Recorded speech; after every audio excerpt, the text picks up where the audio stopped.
बिस्मिल्लाहिर्रहमानिर्रहीम।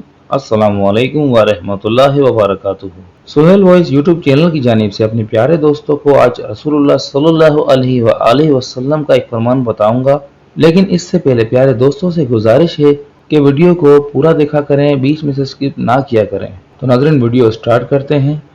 आदम बिन अबी ज़ईद, सईद मकबरी, अबू सईद मकबरी, अब्दुल्ला बिन वदिया, सलमान फारसी रज़ी अल्लाह ताला अन्हु रिवायत करते हैं कि नबी करीम सल्लल्लाहु अलैहि वसल्लम ने फरमाया कि जो शख्स जुम्मे के दिन गुस्ल करता है और जिस कदर मुमकिन हो पाकीज़गी हासिल करता है और अपने तेल में से तेल लगाता है या अपने घर की खुशबू में से खुशबू लगाता है, फिर नमाज के लिए इस तरह निकले कि दो आदमियों के दरमियान ना घुसे और जितना इसके मुकद्दर में है नमाज पढ़ ले, और जब इमाम खुतबा पढ़े तो खामोश रहे, तो इस जुम्मे से लेकर दूसरे जुम्मे तक के गुनाह बख्श दिए जाएंगे। सुभान अल्लाह।